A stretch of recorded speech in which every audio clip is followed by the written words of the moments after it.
show only on the Parrot Encounters Network. I'm your host, Rebecca Brown, broadcasting from the beautiful hills of Northern California. And I am super excited to welcome my guest to the show.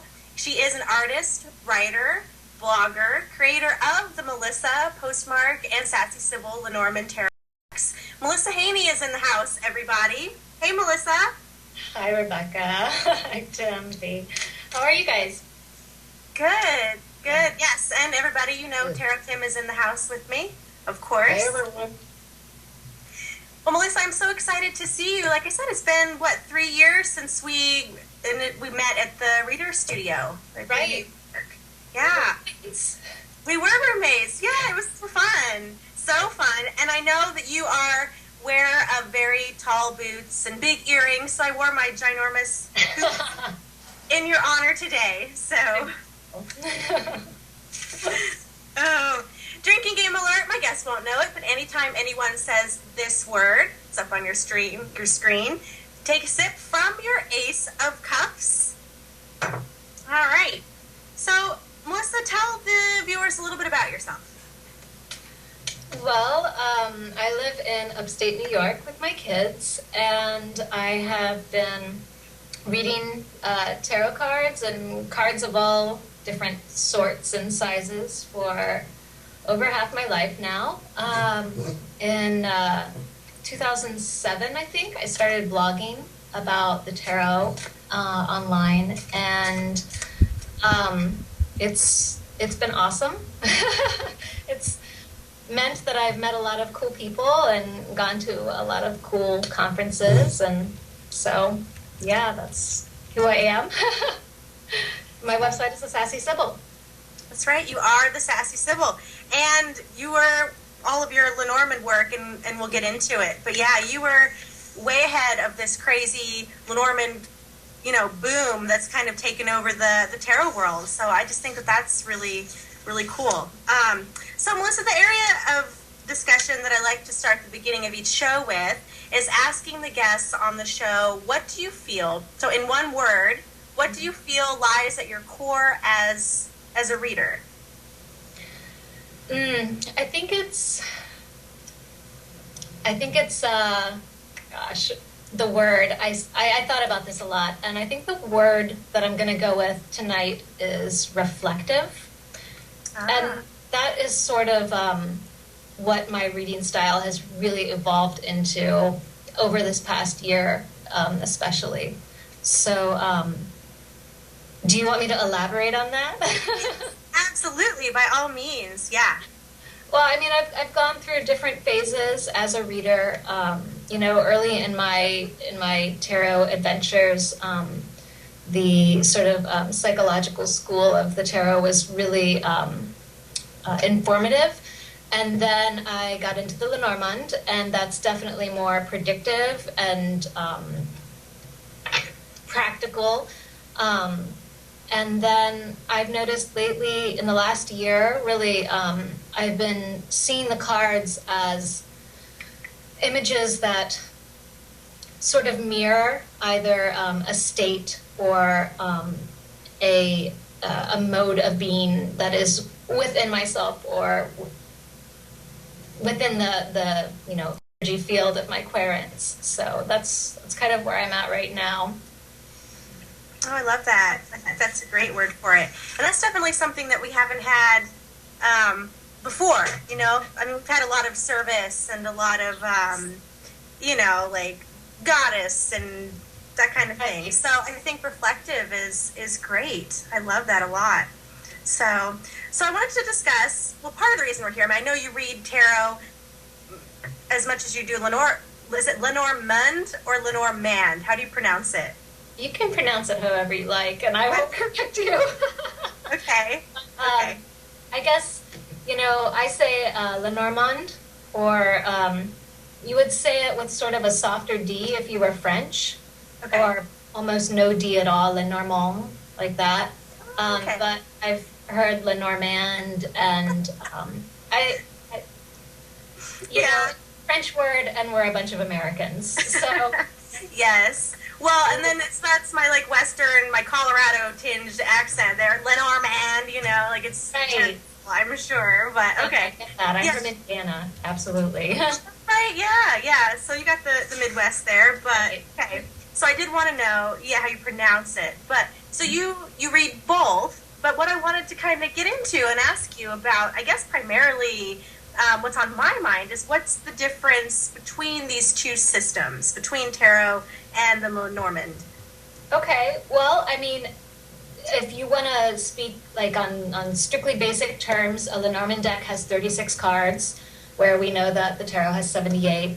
A Lenormand deck is numbered 1 through 36, and the cards are very like imagistic in that, like, number 1 is a writer, you know, and they move on with. I have a deck in front of me actually, and I don't know. This is the star. This is a bad deck to use as an example. But a tree, a stork, you know. So a book, instead of, you know, having an idea like strength or a person that represents an idea like the emperor or empress or the Hierophant, we have very common everyday things that have, you know, specific meanings alone and in combination. And the Lenormand deck, of course, has only been around since like early 1800s-ish. I mean, right around that time period. So we're not talking about something with a huge, you know, a lot of spiritual and esoteric baggage attached to it either. It was basically strictly conceived for fortune telling. And that's really the difference between the Lenormand and the tarot. Whereas, you know, probably a lot of the readers that you have on your show try to avoid the fortune teller rap as much as possible. Lenormand readers, that's sort of what they specialize in. Well, and I think that's interesting because Tim was saying that he had kind of heard that the Lenormand readers see themselves as, or well, Tim, you explain it. Like you're right here. I don't like to walk into shows completely blind, and I knew nothing about the Lenormand, so I did a little research, and a lot of the blogs and a lot of the people specifically said anyone can read tarot, you know, poo-poo tarot. You have to be psychic to do Lenormand, okay? And I would think being psychic would help you with either deck, but... Okay. So do you need to be more psychic to use the Lenormand than you do for actual tarot?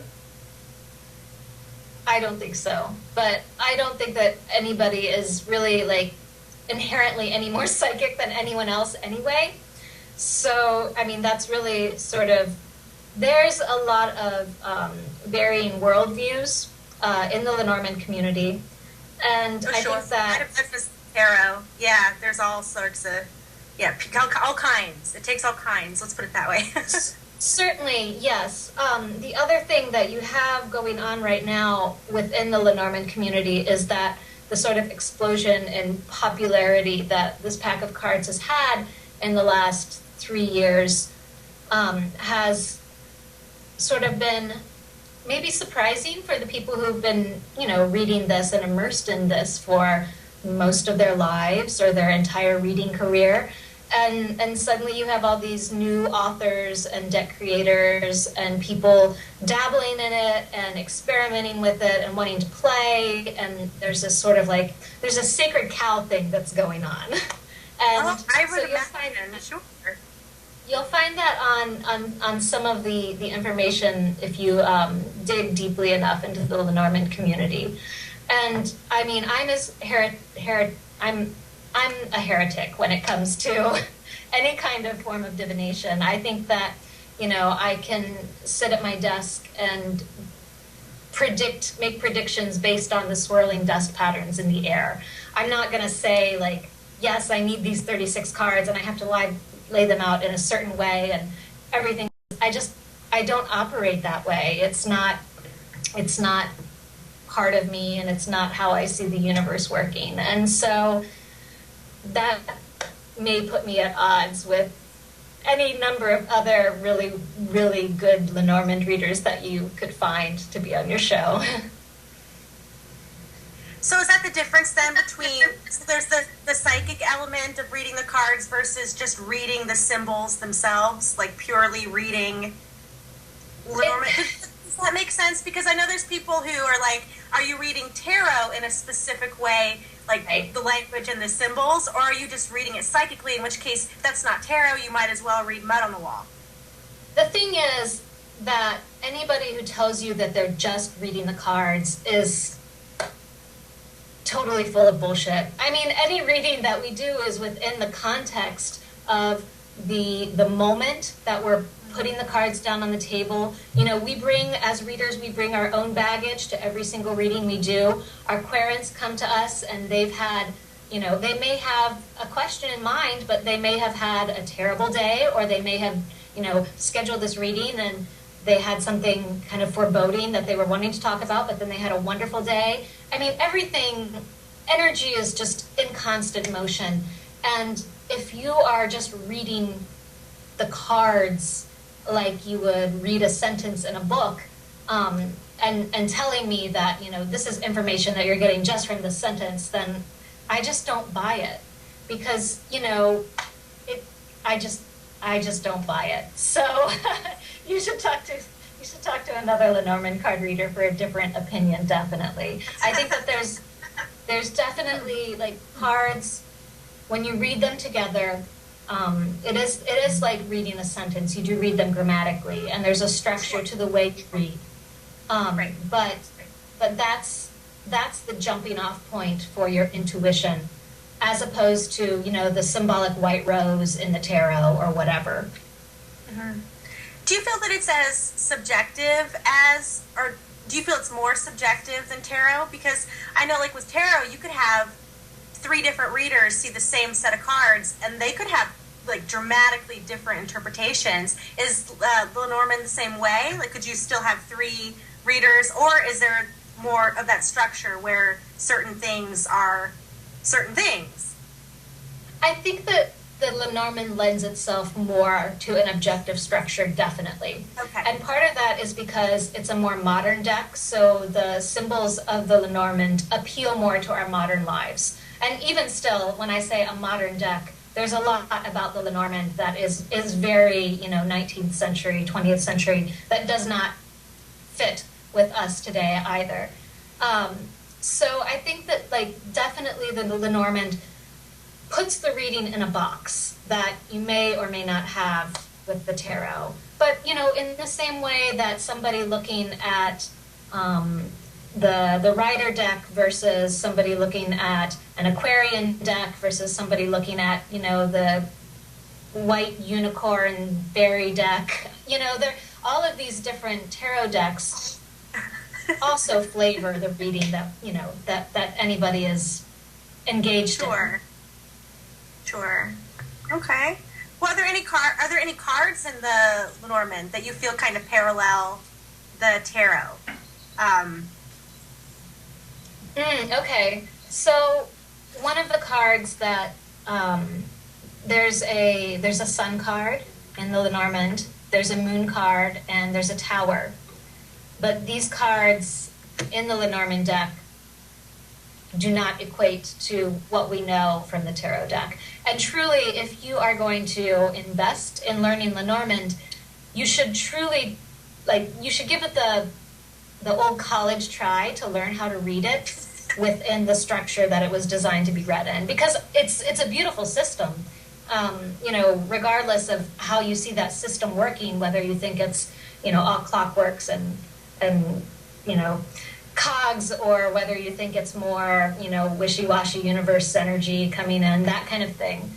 You know, the Lenormand system in of itself is a beautiful system, so it's worth learning. Mm-hmm. Yeah, I like that. Yeah, well, it was very interesting when I was doing my research. I actually ordered a deck off Amazon today, but I ordered, like, it's traditional, like, it's the Blue Owl background deck or whatever. Because I was curious. Do you have it yet? You know, I just ordered it this morning, so it'll be next week. But I find if I don't have the decks we're doing on the show, I usually wind up getting them because I'm a deck junkie. Right. I think I have one of those decks somewhere, and I think it's a good deck for beginners. And I think that it's worthwhile to have one of those traditional style decks. Sorry, my dog is in a terrible mood right now. It's okay. That's totally cool. I have dogs, but they're all quiet right now, thank God. Hopefully nobody comes to the door or something. That would be wild. So in the Lenormand, you have the grand, I'm going to say it wrong, tableau? The grand tableau. Okay. Yes. Is that kind of the equivalent to, say, something like a classic spread with the tarot, like the Celtic cross? Is this something that Lenormand readers need to nail? I mean, I know that Tim and I have we've tried anyway to kind of bust the Celtic cross myth, but I didn't know if it's the same thing with Lenormand. I think that the grand tableau is probably one of the most exciting spreads that you can do with the Lenormand. And when I first did the Lenormand study group at Reader Studio, I knew that nobody there would know what I was teaching, and I had to capture hearts and minds of America with this. And I decided to throw them into the grand tableau. And for anybody that's out there that doesn't know what this means, there are 36 cards in the Lenormand deck. And so when you do a grand tableau, you put all 36 cards down on the table. And there are a couple different styles that readers use to interpret this giant table of cards. You put them in 4 rows of 9 or 4 rows of 8 and 4 dangling at the bottom. And you sort of look for the significant card. And that's one of the main differences between the tarot and the Lenormand, the use of significant cards. And what that means is in a Lenormand, there's a man card and there's a woman card. And if you are reading for a man, you look for the man card, and the cards around that represent things that are happening, in the future, near future, and in the past. And the same is true for the woman card. So based on where the significant card is in the spread, that's where you start the reading, and you sort of move out either in circles or lines. I have been teaching this for a couple of years, and the last class that I had, the formal class, I did, it was an 8-week class where we learned everything up to the grand tableau, and then a 6-week class just on the grand tableau. So, oh, that's so cool. So it's intense. It's intense. And, it's something where you can put it on your table and you can spend an hour or two looking at it, and you can leave it there and come back the next day. There's so many layers to uncover and so much information that you can find in that. It's not, it's also, it's not for the faint of heart, but it can also be used to answer a lot of questions that are about different life areas for the querent. So if somebody comes to you and they say, yeah, I'd like a general reading, which everybody loves doing general readings, right? Right. So you say, okay, so you do the grand tableau, and then you can see the cards in the future of this man, and then he says, well, tell me about my work, and then so you look for the card that is significant for the man's work, and tell what's going on with his working life, and the same with his love life, and with different people in his life. So now with the tarot, general readings are great. We love those, but yes. Oftentimes people come with very specific questions. but the cards aren't interested in talking about that because, Spirit is more interested in that. Does that also happen with the Lenormand, where it'll just talk about what Spirit wants them to know as opposed to what they think they want to know? That's a great question, and I think that that's one of the... It's both an advantage of the Lenormand and a disadvantage, and it's part of the reason why I have sort of a waxing and waning relationship with the Lenormand, because, there are ways to read the cards, read the Lenormand's cards so that you always have the answer, But what I found when I started offering the Lenormand readings professionally is that I was having a lot of people come to me with questions that I knew because of my, intuitive, psychic, spirit energies, I just knew that I wasn't helping and that there was something else that needed, there was another conversation that these people needed to have, and I could have been useful for that, but the medium was wrong. Oh, that's interesting. Yeah, it is. Yeah, a different medium from tarot. I guess what's kind of in my mind is, do you see Lenormand as? I don't want to say softer than tarot. Like, that's not what I mean. But you know how tarot can be very in your face. Is Lenormand kind of like that, or is that more? I don't know what you see in the cards. I think, what the person sees. I think that the Lenormand is harder to hear for clients. Okay. I think that because people don't actually want to know the answers to their questions. I know, right? I mean, if they really wanted to know first of all, nobody comes to anybody with a question that they truly don't know the answer to anyway, I think. And secondly, 90% of the people who go for a reading, they don't want to hear it. They don't want to hear the truth. And the Lenormand tells the truth. So there's a sense that, you go in and you've got this terrible feeling that my lover has betrayed me, and all I want is the cards to say, no, it's golden, or we're gonna get back together. That's all I want in the world. I just want the cards to say we're gonna have a fairy tale ending, happily ever after, and the cards say no, and that's it. There's no message, there's no comfort, there's no guidance for how to move on. It's just, sorry, lady. That's it. No. Okay, that makes sense because it is more objective. Like it's there or it isn't. Yeah, I can see that. Whereas with tarot, you can, work with it. Well, I'm interested because, like you said, there are so many different Lenormand decks now. Do you find different decks read differently, or is the information always the same with them? Yeah, that's another great question. I think that it depends on who you ask. I've been reading Lenormand long enough that they read exactly the same no matter what deck I pick up.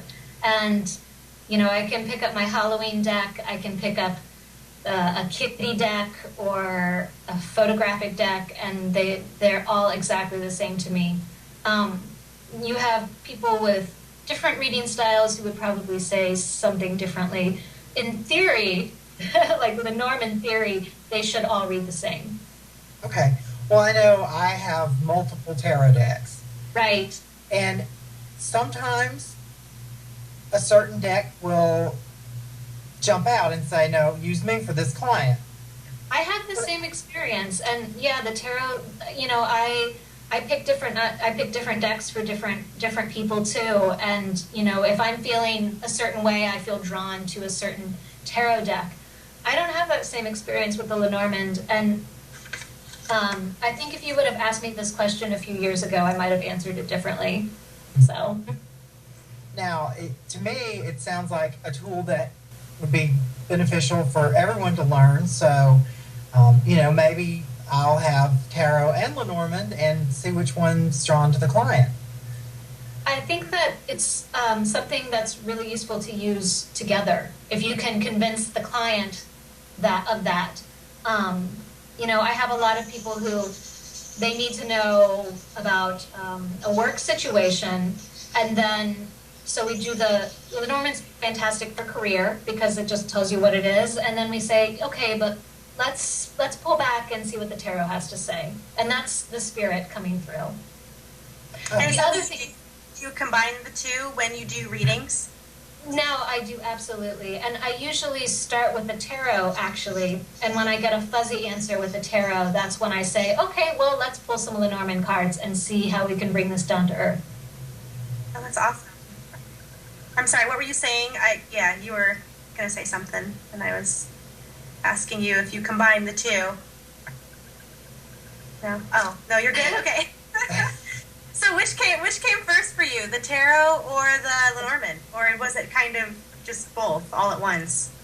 The tarot definitely came first. I actually stumbled on the Lenormand system, and the only reason I picked it up was because I thought it would be a fun art project, and there's only 36 cards as opposed to 78 in the tarot, and that's how the Melissa Lenormand was born.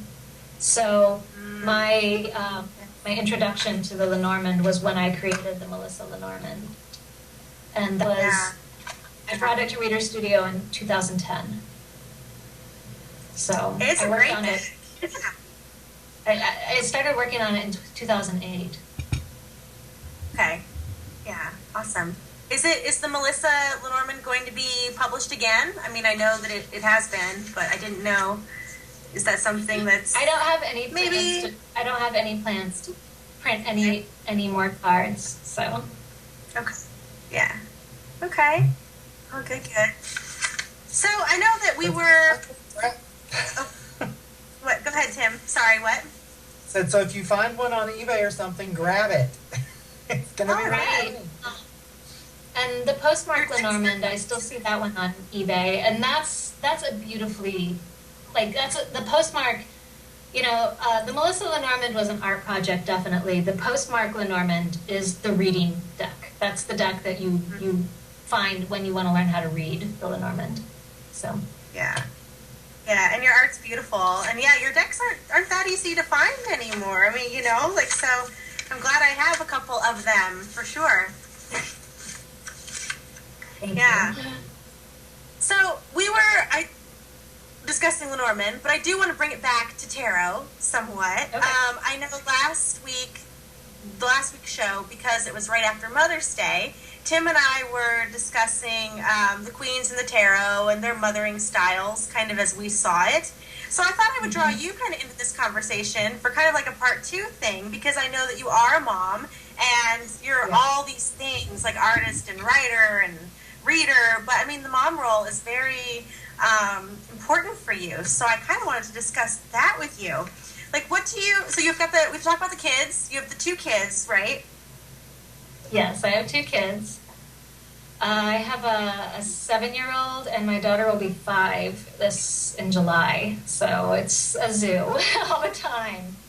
And they grew up around cards. You know, they each have decks that they like.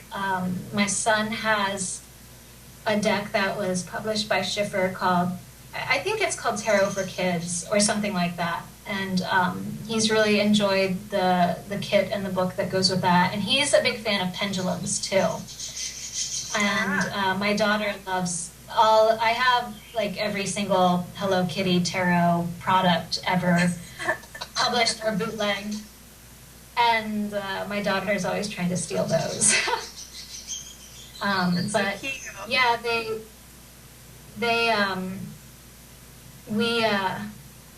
we look at cards a lot, and for the kids, I have always sort of approached it as, you know, you look at the cards and then you make up a story, and it's sort of a game like that, and they really respond remarkably well to that.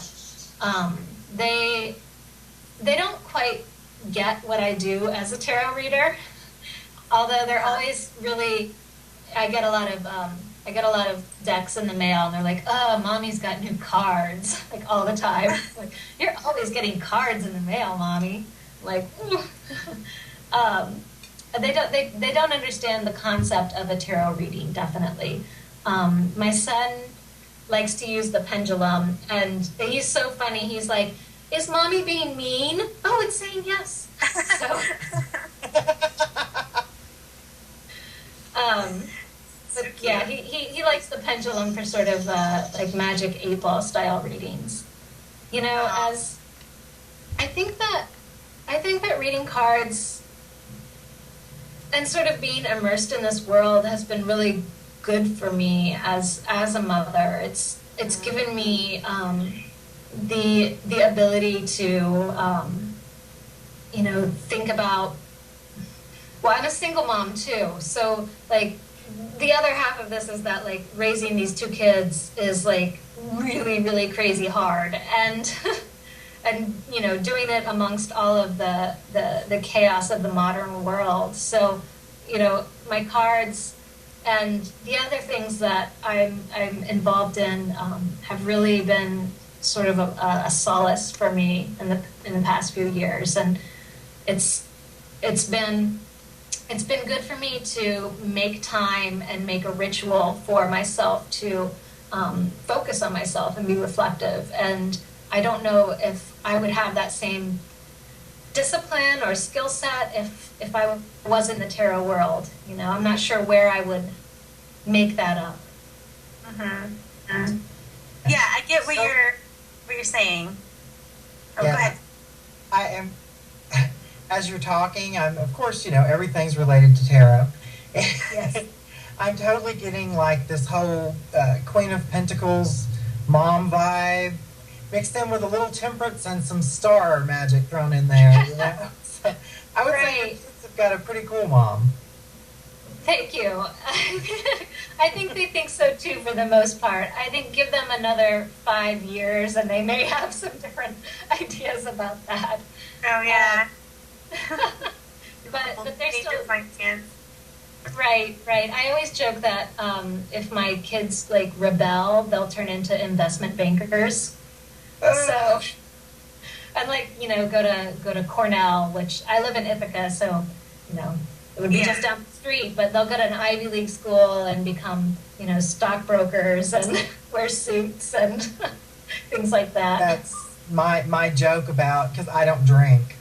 You know, drinking's supposed to lose your inhibitions, and I don't have any to start with. So I was like, well, if I get drunk, I'm going to turn into a young Republican Christian. Yes, exactly. That's what my children would do when they rebel. It's funny. Well, it's funny you should say that, because like Judy Thomas's, who we had on the show a few weeks back discussing astrology and the tarot, she has 3 children, and they've all turned out that way. They're like very like serious, conservative people, and she's so funny when she talks about them sometimes, because she's like, you know, don't you want to go wild, like grow your hair out an inch and just, you know what I mean, like go crazy, you know? But so I think it's funny that you said that often it's the, you know, the opposite. Oh. But I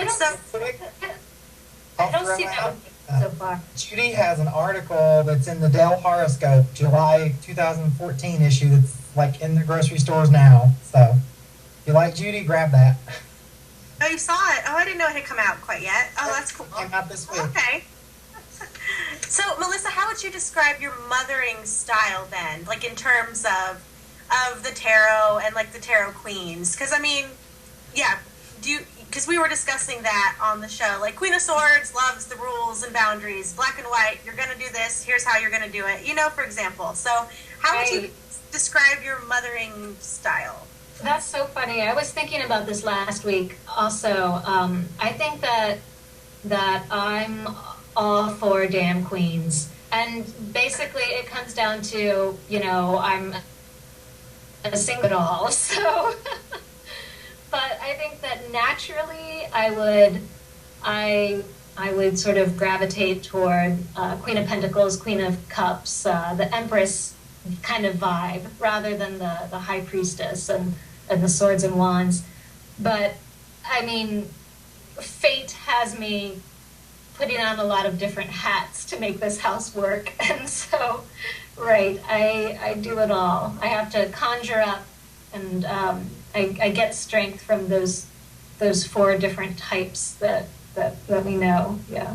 For sure. Yeah. I can see that. And I think that, just being adaptable is very like Queen of Cups to me. Yeah. Because water can take on any form, any shape. It can be, many different kinds of, solid, liquid, gas, so that's very Queen of Cups to me. I like that. The many hats kind of thing. I'm a Cancer and I have Scorpio rising, so there's a lot of water. A lot of water. Yeah. And you've got that very Yes. Yeah. Right. Yeah. A head full of steam. Oh, totally. I totally get what you mean. Like, that's not being kind of because Scorpio and then Sagittarius.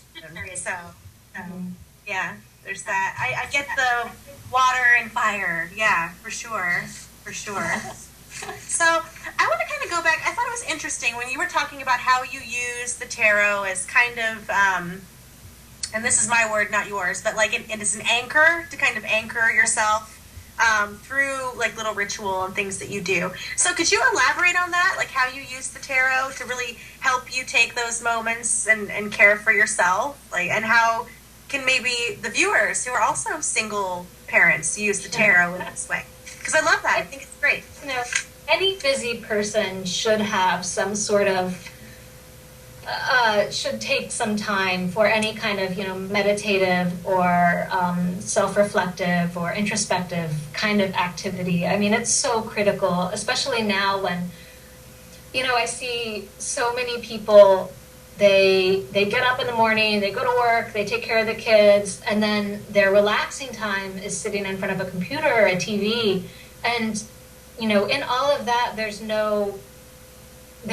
never any focus on the self, And so just being quiet and sitting where you are with what you have. And when I go to the tarot, during these moments, I don't have a question. I almost never ask the cards anything. And for the most part, I just draw a card. And, as I said, I've really been thinking about these cards in terms of them being a mirror. And I look in the card for where I see myself. And even if it's a terrible card, that has really helped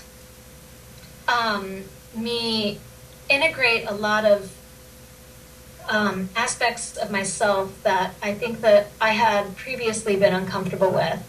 And, my personal journey, especially over the last year, has really been about integrating wholeness and understanding that I am whole, even if that means that, I deal with anxiety issues. I'm sometimes like horrifically depressed. Sometimes I feel terrible about the world. Sometimes I feel like I can't handle, raising my kids. Sometimes I don't want to get out of bed and just cuddle my dog all day. Whatever that means about me, everything that I am, it doesn't matter. I'm still a whole person. And looking at the cards and the different, seeing myself reflected back and just accepting that and sort of noticing it with curiosity and acceptance instead of trying to, push up against it or feeling emotional, like getting a reaction. It's been very much about saying like, oh, okay, well, today's a Nine of Swords. I'm still me. This is part of my experience. This is part of my wholeness. So I love that. Yeah, and I think. Go ahead, Tim. It's almost, and I think for some reason it affects women more, at least in my readings. Almost every woman that I get, it's all, Ten of Wands, overwhelmed, can't see anything. And that Nine of Pentacles always comes up for what they need to do. And you say meditate to someone and they're like, oh my God. And I was like, okay, I'm sitting there going, is not It's whatever brings you peace and joy. If it's walking in your garden, if it's sitting in a bubble bath, if it's whatever you need to do. Some people can't sit still. Do yoga, put on headphones, walk, do anything that brings you peace and tranquility. If it's for 15 minutes a day, that will ground you so much and help so much.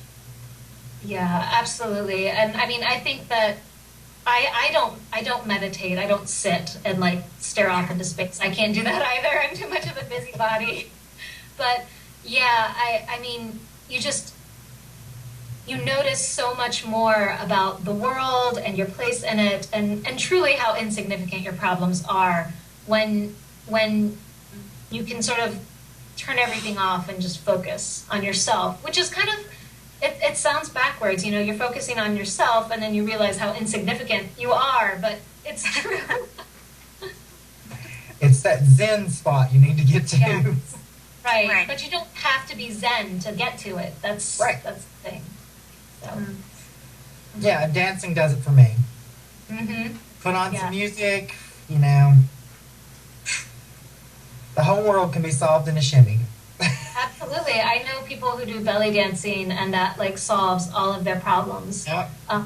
For a while, it was roller derby for me, actually. And it ended kind of tragically. But for a while, it was, exercise, of course, that like physical energy and the adrenaline and the endorphins and everything else. And now I'm gardening and quieter, less bone-breaking activities, but yeah. I love that. Yeah, you've kind of made this transition from like the wands, because roller derby to me feels very like wands, kind of thing, to the gardening, to the being in the flow of the pentacles, and so that's cool. That's pretty cool. I like that. I had a thought, and I just lost it, of course. How about the kids? Like, so the pages in the tarot often are the little people. Do you think they're also a blend of the four suits, or?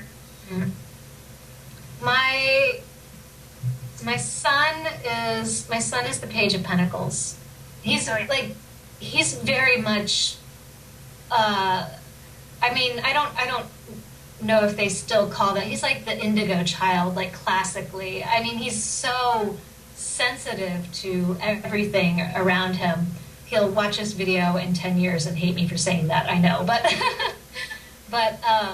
he's very thoughtful, and he's also a little bit tentative, and he likes to be on solid ground.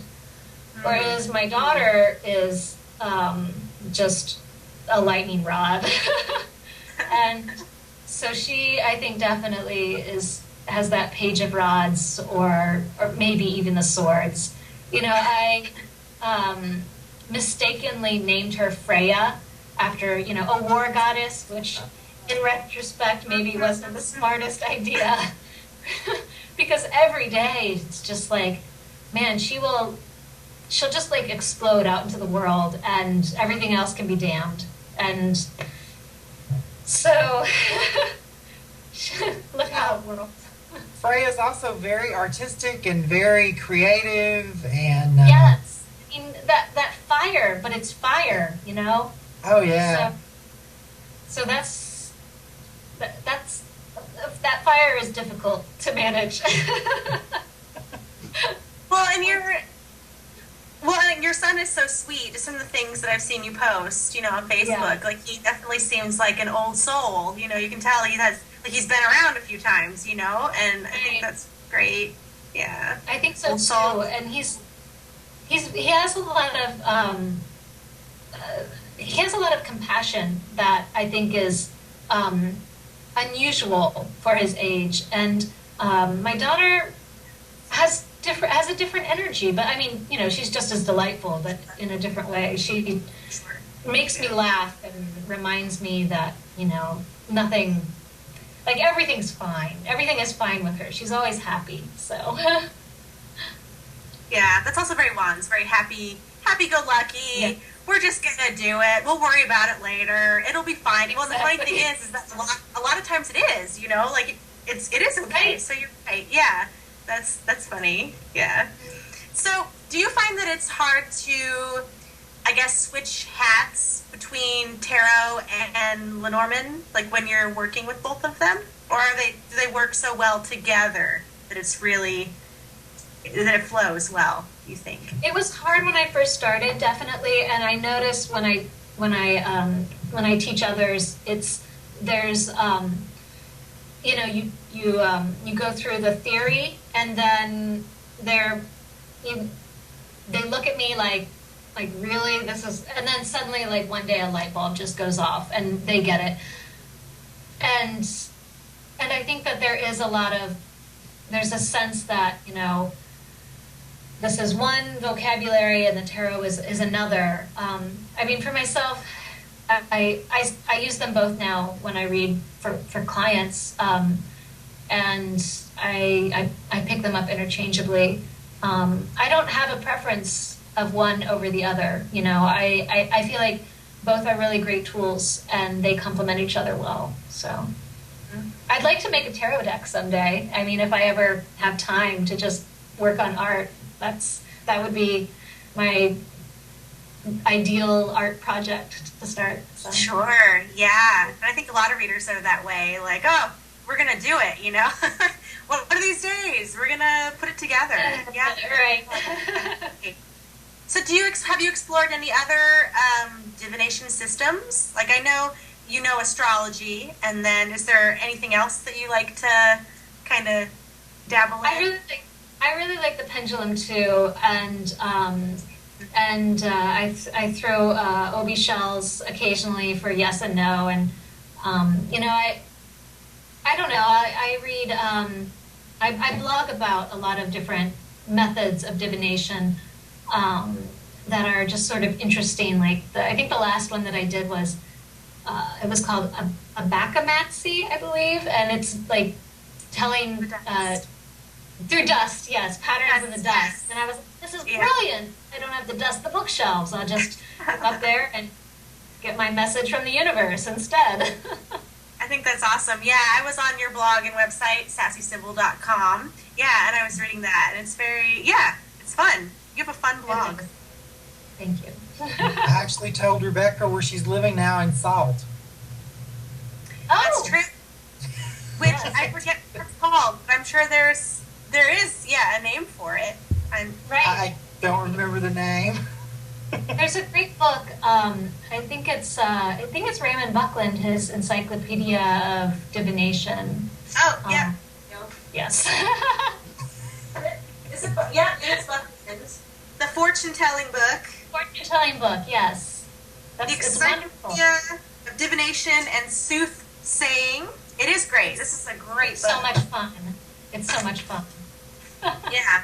Well, it's funny because really you can read with anything, you know? Yes. Thread salt. I think that one night we were reading eggs, like where you crack the eggs open in a bowl of water and then you just kind of read what comes forward. You know what I found is fun? This is my latest thing, is the story dice. Have you heard of story dice?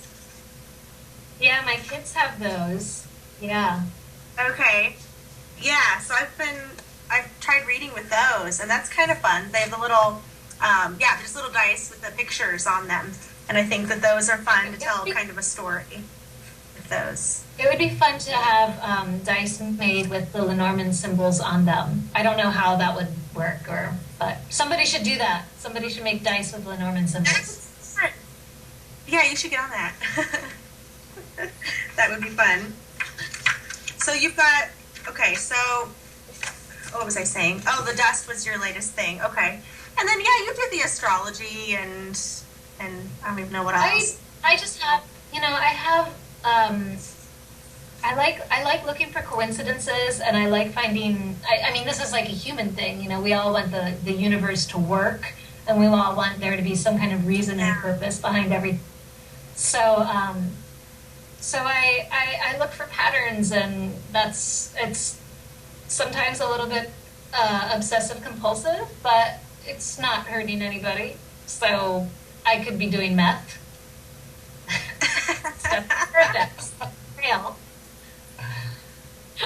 agree. That's what I tell myself when I buy one more tarot deck. It's like, you know what? At least it's not, hard drugs. Yeah. Right. Right. Yeah. One tarot deck is like 2 grande chai lattes at Starbucks. It's exactly. Exactly. I know, right? So, yeah, give my back. It's cool. Yeah. right. That's funny. Oh, halomancy. From the Greek halo meaning salt. Yes. And mantia meaning divination. So, yeah, halomancy. That's interesting. Well, that's what you did, Tim, and apparently you're good at it.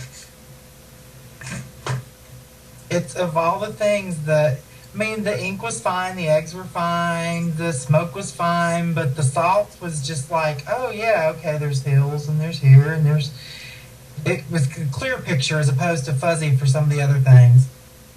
It's been a while though, so I should go back and revisit those because I've grown as a reader in the last couple of years, so yeah. Well, that's what I think is so interesting is that, the more experience, well, not just reading experience, but life experience. And this kind of goes back to what you were saying, Melissa, just how you've grown and things are different. But I think that's very interesting how that happens. Yeah, how you read the cards and the certain systems even that call to you and I think your psychic ability is just like any other muscle. The more you use it, the stronger it gets. Absolutely. Yeah. And I think that, when you're at different life places, you have a different reason for doing what you're doing also. And that comes through as well. I think when I pick up the cards and read for somebody, I don't feel like that's a coincidence. There's a reason why I'm sitting here and they're sitting there, and what I bring to this relationship also, regardless of the outcome or answer that they're seeking. So. Right. What are your thoughts on oracle cards? I've been kind of vocal about my opinion on these, but I didn't know how you view them. I really haven't met an oracle deck that I like a whole lot, to be honest. Right. I have the Victorian Flower Oracle, by Baba Prague, and I really like those cards. I think they're beautiful. I'm an herbalist, so the flowers are appealing also. But I mean, as far as angel cards or dolphin cards or soul cards and that kind of stuff, I haven't found a system that I like. And I do like the systems. I like the tarot system. I like the structure. I like the same with the Lenormand. I like the structure. I like the system. I feel like this is a thing that makes sense to me, whereas a lot of oracle decks, it doesn't make sense. But then I don't, discount. I've had really powerful oracle readings. Oh, sure. Yeah. Mm-hmm. Have you tried the Syzygy Oracle, which is based on Kabbalah? I haven't, and I don't know a whole lot about Kabbalah either. I knew nothing. We had Heather on a while back, and of any of them, as far as the oracles, because the angel oracles and stuff never work for me. Those I've connected with a few of the cards, and I've been working with a little bit. Yeah, but see, Heather's deck really encompassed two systems, which was the Kabbalah and Tarot. I mean, the Syzygy Oracle, but to me it wasn't really Oracle. It was very, very much Tarot, very much Kabbalah. Because I'm like you, I haven't, as far as the Oracle cards go, I just kind of feel like I'm in a free fall at times when I use them. It's like, okay, and the messages from me kind of feel the same, and I'm not sure that it can really pinpoint issues, in my opinion, to the degree that Tarot or Lenormand can. But yeah, I just want to know your opinion on them. But that being said, I have had very interesting readings where it was just the one oracle card that kind of said everything. So I like to blend the two, but the oracles cards as a general don't, they really don't call to me either. So, but I just wanted to know, what your opinion was on those. So, okay, well. Melissa, what is next for you and the Sassy Sibyl? Oh, well. Everything, right? I don't know. Honestly, I don't know. I am working a lot with plants this summer, and so I have a feeling that's going to crop up on the blog more and more often. And I'm not exactly sure, how that work sits with the work that I feel like it's all connected, but so it may turn off readers who come just for the cards. And I don't know what else is. I don't know. I don't have. I'd like to go to Reader Studio next year. I'm excited about the speakers that they lined up. But other than that, I don't have a whole lot of tarot-y plans for the future. So. Oh, well, that's great. Yeah, just keep it open-ended. I think that's great. So, good. Well, Tim, how can the viewers get in touch with you? You can get me on Facebook at Timothy's Tarot, or if you're in the Dover, Delaware area, I do readings on a Bell Book and Candle. It's 302-678-4545. And Melissa, how can the viewers get in touch with you? My website is sassysibyl.com, and I'm on Facebook, facebook.com/Sassy Sibyl. Very good. Well, thank you so much for coming on the show. Like I said, it's so great to see you, and we had a good time. Yeah, so thanks for coming on, and we will have all of the links to the Sassy Sibyl up on our webpage, thetarotalk.com, and we'll also link it on the Facebook page, The Tarot Talk. So, all right. Well, thank you so much, Melissa. It's great. Great having you on. And that's all we have for tonight on the Tarot Talk. We'll see you Mondays at 7 p.m. Eastern, only on the Pair Encounters Network. So mote it be.